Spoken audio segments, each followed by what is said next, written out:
Students, তোমাদের আজকে class 10 এ যারা আছো বোর্ড লেভেলে রাসায়নিক গণনা আমি আগের দিন শুরু করেছিলাম। প্রায় অনেকটাই হয়ে গিয়েছিল। আজকে শুধু গাণিতিক সমস্যা আর তার সমাধান আমাদের বাকি ছিল। এই চ্যাপ্টারে গাণিতিক সমস্যা সমাধান হয়ে গেলেই আমাদের চ্যাপ্টারটা কমপ্লিট হয়ে যাবে। আজকে তোমাদের কয়েকটা গাণিতিক উদাহরণ দিয়ে আমি এই রাসায়নিক গণনা বা কেমিক্যাল ক্যালকুলেশন কিভাবে করতে হয় সেটা শিখিয়ে দেব। প্রথম একটা অঙ্ক করে দেখা যায়। 1 নম্বর দেখো, ধরো বলে দিয়েছে 24 গ্রাম O2 প্রস্তুত করতে হবে। 24 গ্রাম O2 প্রস্তুত করতে কত গ্রাম পটাশিয়াম ক্লোরেট প্রয়োজন হয়?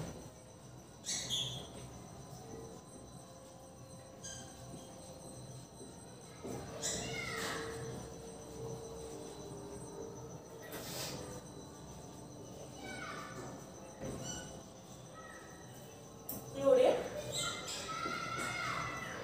প্রয়োজন হবে।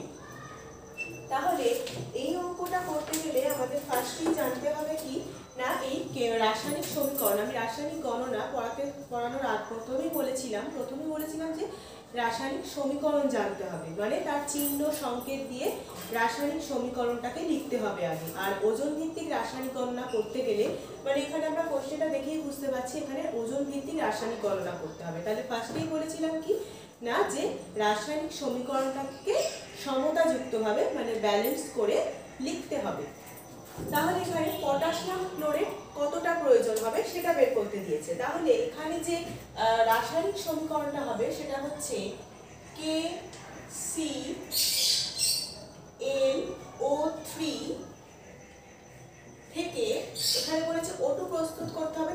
তার মানে এখানে KCl প্রস্তুত হয় আর O2 প্রস্তুত হয়। কিন্তু এখানে O2 কটা, অক্সিজেন 3টে আছে, এখানে 2টো আছে। তাহলে ব্যালেন্স করতে গেলে আমাদের এখানে যদি 2 KCl দিই, এখানে 2 দিই, তাহলে 2K, 2টো পটাশিয়াম 2টো ক্লোরিন, 6টা মানে O3, তাই 3 × 2 6টা আমরা অক্সিজেন পেয়েছি। তাহলে এখানেও 6টা করতে হবে। তাহলে এখানে 3 দিতে হবে, 3 × 2 হচ্ছে 6, তাহলে 6টা অক্সিজেন। তাহলে আমরা একটা সমতাযুক্ত সমীকরণ পেয়ে গেলাম। এই সমীকরণে এবার আমাদের কে পারমাণবিক ভর মানে অ্যাটমিক মাস সেটা কত এবার করে টোটাল আমাদের আণবিক ভরটা বের করতে হবে, কত গ্রাম আর কি। যেমন এখানে বলেছে 24 গ্রাম O2 প্রস্তুত করতে কত গ্রাম পটাশিয়াম ক্লোরেট প্রয়োজন হবে। তাহলে এখানে পটাশিয়ামের আমাদের আণবিক ভরটা মনে রাখতে হবে। পটাশিয়াম হচ্ছে, তাহলে এখানে 2টো আছে, 2 অণু আছে, তাই জন্য 2 × হবে, 2 ×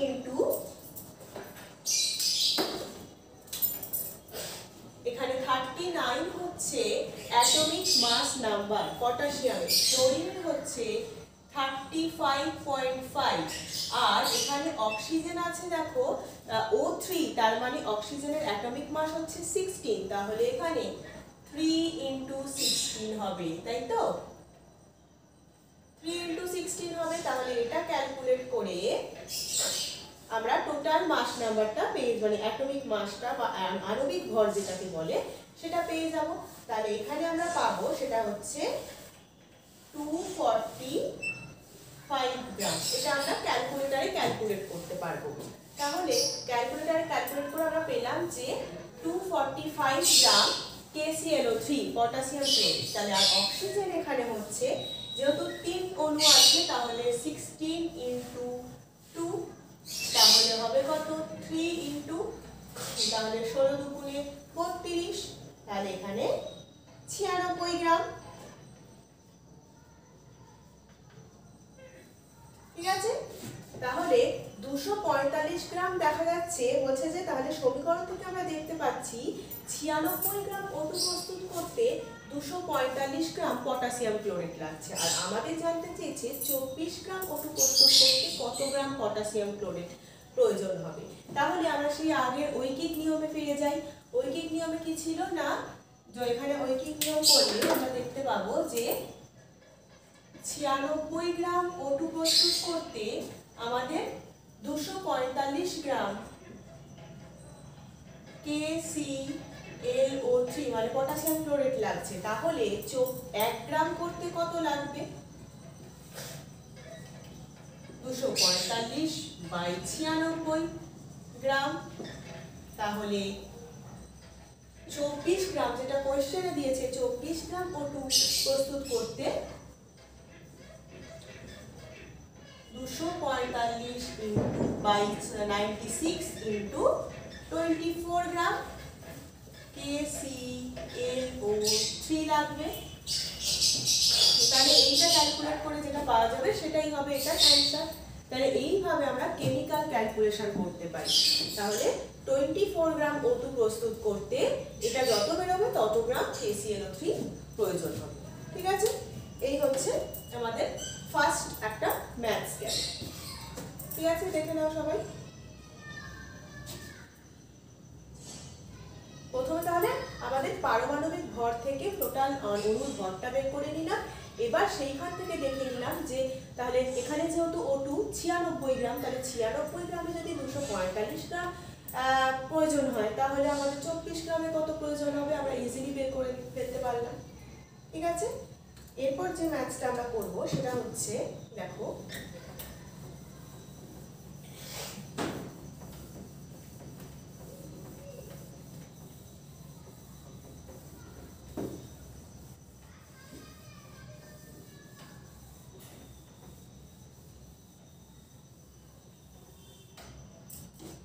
পরের ম্যাথসটা হচ্ছে,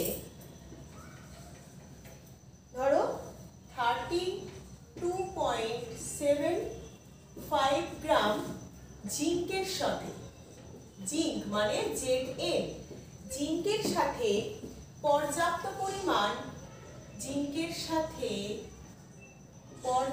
পরিমাণ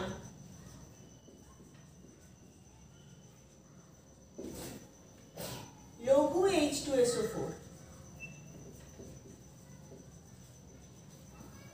বিক্রিয়ায়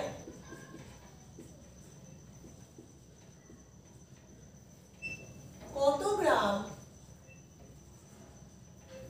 H2 উৎপন্ন হবে। তাহলে এখানেও কিন্তু আমাদের পুরো বিক্রিয়াটাকে দেখে নিতে হবে। রাসায়নিক সমীকরণ কি সেটা আগে জেনে নিতে হবে। তাহলে এখানে রাসায়নিক সমীকরণ হচ্ছে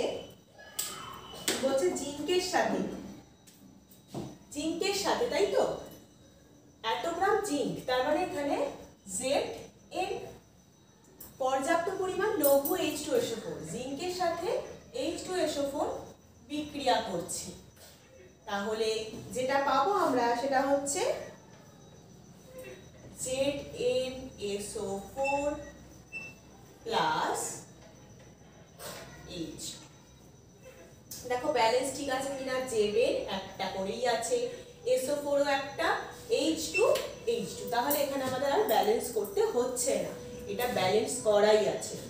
তাহলে এবার আমাদের কি জানতে হবে, এত গ্রাম জিঙ্কের সাথে বলেছে আর বলেছে কত গ্রাম H2, তাহলে আমাদের দরকার কোন দুটো, জিঙ্ক দরকার আর H2 কে দরকার, এদের কিন্তু আমাদের লাগছে না।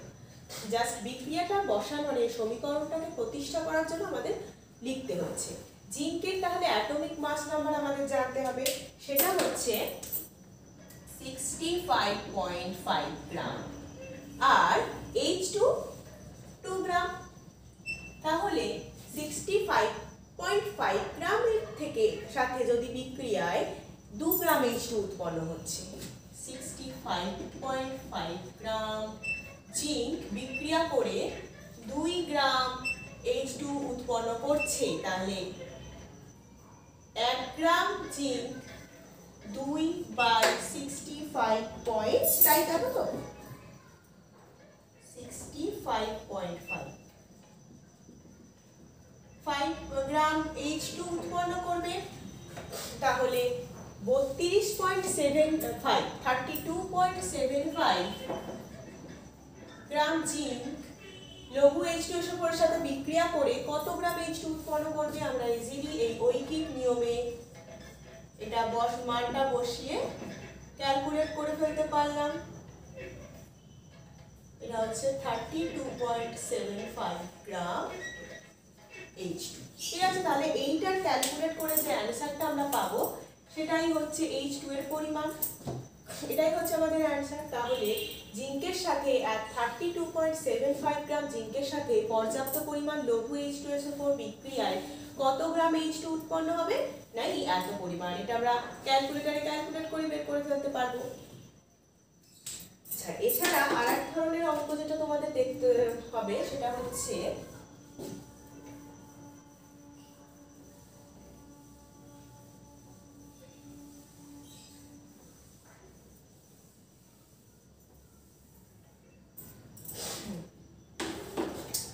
আরেক ধরনের অঙ্ক করাবো, সেটা হচ্ছে ধরো হ্যাঁ লোহিত তত্ত্ব আয়রনের ওপর দিয়ে। আচ্ছা লিখে দিচ্ছি অঙ্কটা। 3 নম্বর হচ্ছে লোহিত তত্ত্ব। এই চ্যাপ্টার থেকে তোমাদের 3 মার্কসের একটা ম্যাথস আসতেই পারে। আর এছাড়া 2 নম্বরে ধরো আগের দিন যেটা পড়ালাম ওই গ্যাসের বাষ্প ঘনত্বের সাথে প্রমাণ ঘনত্বের সম্পর্ক কি, বা আণবিক ভরের সাথে বাষ্প ঘনত্বের সম্পর্ক কি, এই প্রমাণগুলো করতে দিতে পারে, কিন্তু ম্যাথস আসার চান্সটাই বেশি। লোহিত তত্ত্ব আয়রনের ওপর দিয়ে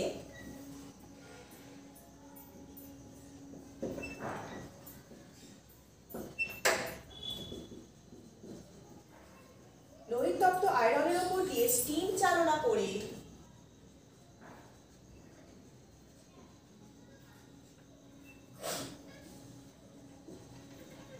স্টিম চালনা করে 2 মোল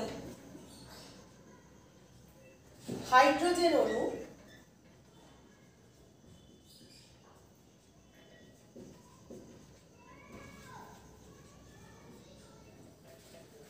পেতে হলে কত গ্রাম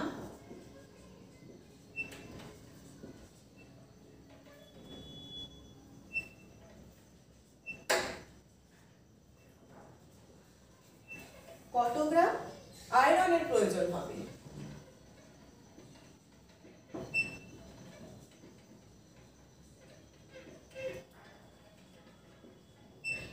তাহলে বলছে লোহিত তত্ত্ব আয়রনের উপর দিয়ে স্টিম চালনা করে 2 মোল হাইড্রোজেন অণু পেতে হলে কত গ্রাম আয়রনের প্রয়োজন হবে। তাহলে এখানেও আমাদের কি করতে হবে, এখানেও তাই সমীকরণটা লিখে ফেলতে হবে।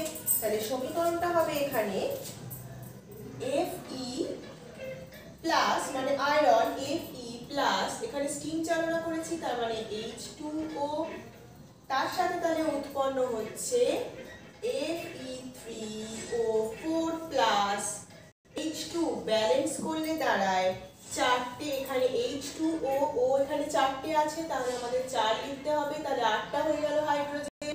তাহলে এখানেও আমাদের 8টা করতে হবে, তাহলে এখানেও আমাদের 4 লিখতে হবে, তাহলে হাইড্রোজেন 8টা হয়ে গেল। আর এখানে আমার Fe3 রয়েছে তাহলে এখানে আমাদের 3 বসাতে হবে, কারণ আয়রন এখানে 3টে মানে এখানে ব্যালেন্স করতে গেলে সমতাযুক্ত সমীকরণ লাগবে আমাদের। তাহলে এখানেও যেহেতু 3টে আয়রন 3 অণু আয়রন আছে তাই এখানেও 3 লিখতে হলো। তাহলে এটা পুরো একটা ব্যালেন্সড রাসায়নিক সমীকরণ হয়ে গেল। তার সমতাযুক্ত সমীকরণ তো পেয়ে গেলাম। এবার সমীকরণ থেকে দেখতে পাচ্ছি এখানে কত আছে, না এখানে আছে 3 মোল, তাই তো 3 মোল বা 3 Fe যেহেতু অ্যাটমিক মাসটা 56 তাই 3 × 56, ঠিক আছে 3 × 56 মোল, এই সরি এটা হচ্ছে গ্রাম, তাহলে 3 মোল 3 × 56 গ্রাম। তাহলে এখানে বলছে যে 2 মোল হাইড্রোজেন অণু পেতে গেলে কত গ্রাম আয়রনের প্রয়োজন হবে। তাহলে এখানে হাইড্রোজেন আছে কটা, 4 মোল। তাহলে 4 মোল হাইড্রোজেন পেতে হলে আমাদের দেখছি যে 3 মোল মানে 3 মোল বলতে পারি, বা এটা হচ্ছে তোমার 168 হচ্ছে 318 3 + 15 16 168 গ্রাম।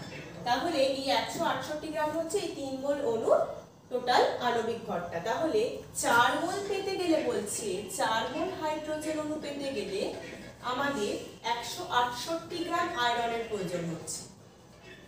তাহলে 1 মোল পেতে গেলে 168/4, আর এখানে জানতে চেয়েছে যে কোথায় গেল 2 মোল, হ্যাঁ 2 মোল হাইড্রোজেন অণু পেতে গেলে, তাহলে 4 মোলের তো আমরা পেয়েই গেছি, তাহলে 2 মোল পেতে গেলে এখানে হাইড্রোজেনের আণবিক ওজন লাগলো না, তাহলে 168/4 × 2 এত গ্রাম আমাদের Fe মানে আয়রন প্রয়োজন হয়। হয়ে গেল। এইভাবে আমাদের ম্যাথস গুলো করছি। এছাড়া অন্য একটা অঙ্ক একটা দেখিয়ে দিই, সেটা হচ্ছে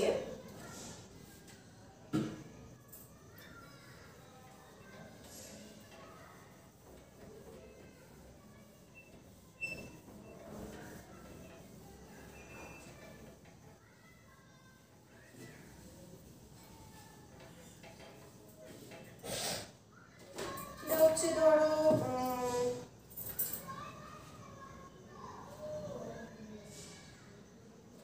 আচ্ছা এখানে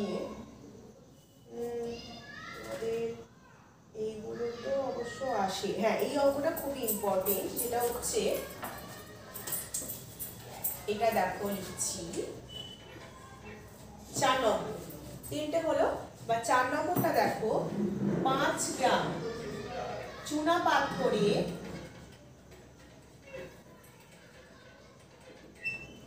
তাপ বিয়োজনে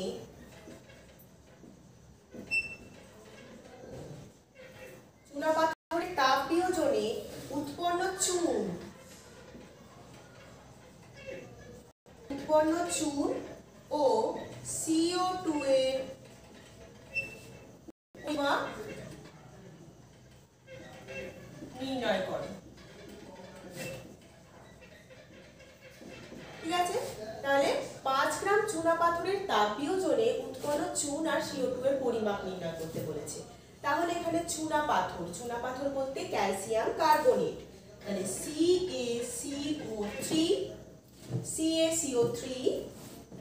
এখান থেকে যদি তাপ বিয়োজন করি তাহলে calcium oxide CaO plus carbon dioxide পাওয়া যায়, তাহলে ক্যালসিয়াম কার্বনেটের তাপ বিয়োজনে ক্যালসিয়াম অক্সাইড আর CO2 পাওয়া যায়। এবার তাহলে এদের আমাদের আণবিক ওজনটা জানতে হবে।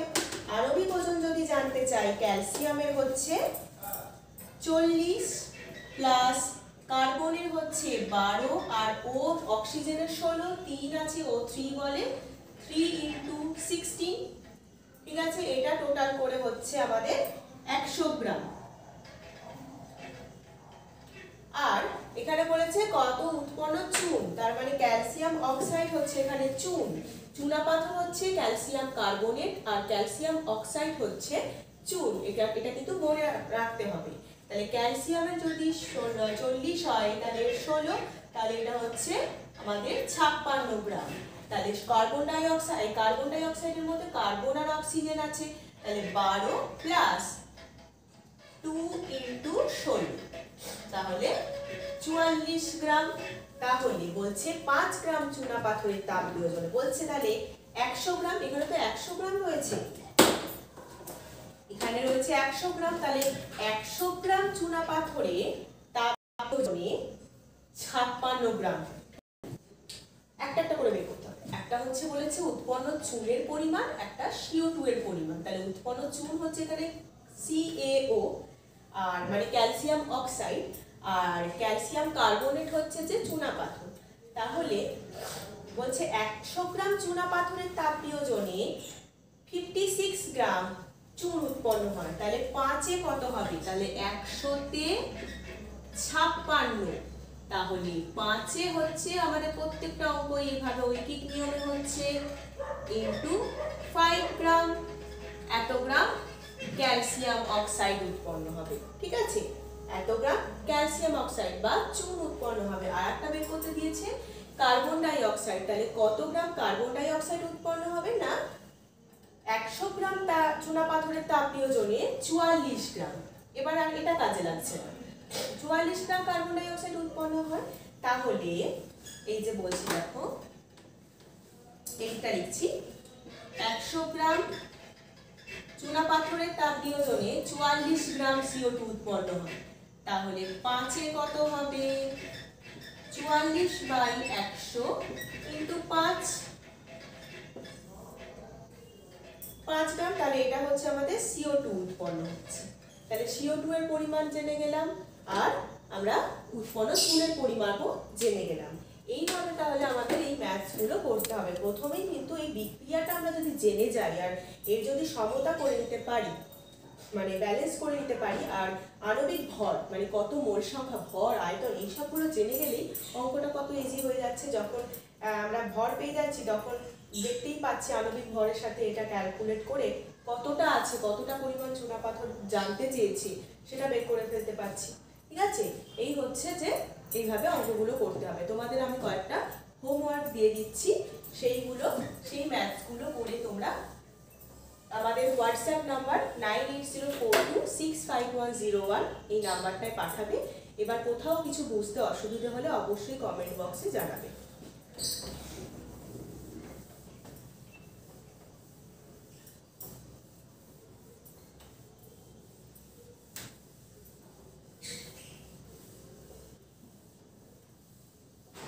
তোমাদের যে হোমওয়ার্কগুলো থাকবে সেগুলো একটু ঝটপট আমি লিখে দিচ্ছি,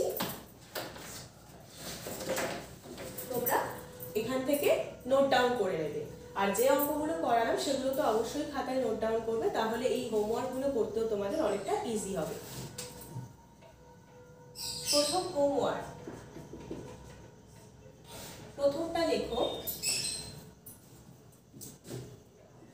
122.5 গ্রাম পটাশিয়াম ক্লোরেট। এই একটু আগেই পটাশিয়াম ক্লোরেট দিয়ে ম্যাথস করিয়েছি, তাই ওই সমীকরণটা পেতে তোমাদের খুব একটা অসুবিধে হবে না। 122.5 গ্রাম পটাশিয়াম ক্লোরেটকে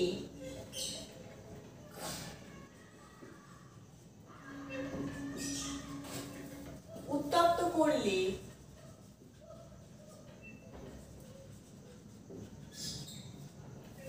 সর্বাধিক কি পরিমাণ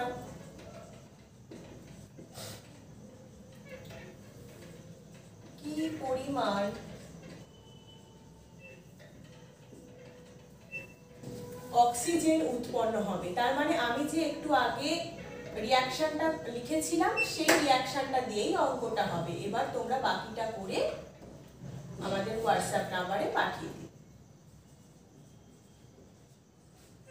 তাহলে এই হচ্ছে ফার্স্ট ম্যাথ, একটা হোমওয়ার্ক দিলাম, সেটা হচ্ছে 122.5 গ্রাম পটাশিয়াম ক্লোরেটকে উত্তপ্ত করলে সর্বাধিক কি পরিমাণ অক্সিজেন উৎপন্ন হবে। আর একটা দেখো, সেটা হচ্ছে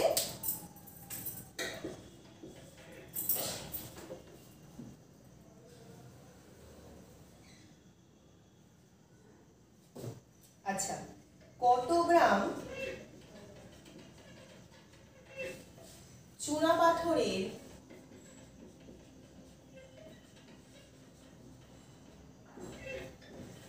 তাপ বিয়োজনে,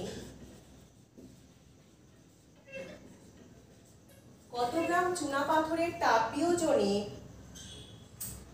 16.8 গ্রাম চুন উৎপন্ন হবে। ঠিক আছে, কত গ্রাম চুনাপাথরের তাপ বিয়োজনে, একটু আগে আমরা চুনাপাথর বললাম সেটা হচ্ছে ক্যালসিয়াম কার্বনেট, তার তাপ বিয়োজন করলে দেখলাম ক্যালসিয়াম অক্সাইড আর কার্বন ডাই অক্সাইড উৎপন্ন হয়। তাহলে কত গ্রাম চুনাপাথরের তাপ বিয়োজনে 16.8 গ্রাম চুন উৎপন্ন হবে। তাহলে এই দুটো ম্যাথস তোমাদের হোমওয়ার্ক থাকবে। ঠিক আছে, তাহলে এই চ্যাপ্টারটা আমাদের আজকে কমপ্লিট হয়ে গেল। আর গ্যাসের আচরণ আর রাসায়নিক গণনা, এই দুটো চ্যাপ্টার আমাদের কমপ্লিট হলো। নেক্সট উইক থেকে নেক্সট চ্যাপ্টার আমরা স্টার্ট করব। ওকে।